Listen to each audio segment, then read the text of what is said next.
नमस्कार, मी गायत्री तांगडे. राष्ट्रभूमीमध्ये तुमचं मनपूर्वक स्वागत.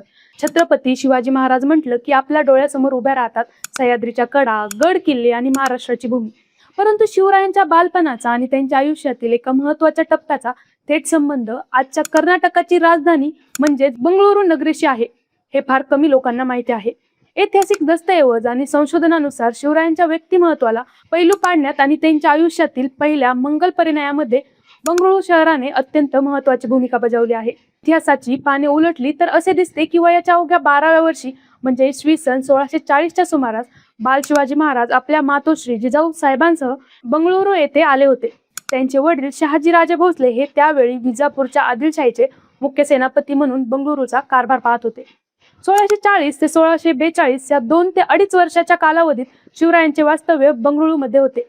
याच ठिकाणी शहाजीराजांच्या थोर देखरेखीखाली शिवरायांना युद्धकला, राजकारण, न्यायनिवाडा आणि विविध भाषांचे उच्च शिक्षण मिळाले. बंगळुरू हे शिवरायांच्या भावी स्वराज्य स्थापनेच्या पूर्वतयारीचे मुख्य केंद्र बनले होते. याच वास्तव्यादरम्यान जिजाऊ साहेबांनी शहाजीराजांना लिहिलेल्या पत्रांमध्ये शिवराय विवाहयोग्य झाल्याचा उल्लेख आढळतो. त्यानंतर पलटणच्या नाईक निंबाळकर घराण्यातील सईबाई यांच्याशी शिवरायांचा विवाह निश्चित झाला. ज्येष्ठ इतिहासकार जदुनाथ सरकार यांच्या नोंदीनुसार छत्रपती शिवाजी महाराज आणि सईबाई यांचा विवाह सोहळा बंगळुरूमध्येच अत्यंत थाटामाटात पार पडला होता.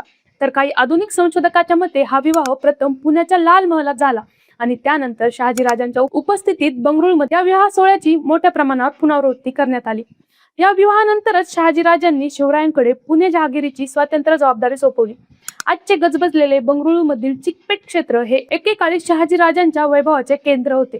याच परिसरात शहाजीराजांचा मुख्य राजवाडा होता, ज्याला गौरी महाल म्हणून ओळखले जाईल. शहाजीराजांनी केवळ राजवाडाच बांधला नाही तर बंगळुरू किल्ल्याची दुरुस्ती करून त्याचे बुरुज आणि दरवाजे अभेद्य केले. याच किल्ल्याच्या छायेत बाल शिवरायांनी घोडदौड आणि शस्त्रशास्त्राचे धडे गिरवले होते.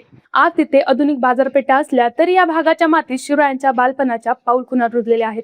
बंगळुरू शहराचा इतिहास केवळ IT हब पुरता मर्यादित नसून त्याला शिवकालीन पराक्रमाची मोठी किनार आहे. आजही बंगळुरूमधील विविध स्मारके, पुतळे आणि ऐतिहासिक संदर्भ शिवरायांच्या वास्तव्याची साक्ष देतात. बंगळुरू आणि महाराष्ट्राला जोडणारा हा ऐतिहासिक पूल आजही तितकाच भक्कम आहे. शिवरायांच्या बालपणीच्या आणि विवाहाच्या या आठवणी बंगळुरूच्या इतिहासातील एक सोनेरी पान म्हणून आजही अभिमानाने जपल्या जात आहेत. या व्हिडिओबद्दल तुम्हाला काय वाटते कमेंट करून नक्की सांगा. व्हिडिओ आवडला असेल तर लाईक करा, शेअर करा आणि आमच्या चॅनलला सबस्क्राईब करायला विसरू नका.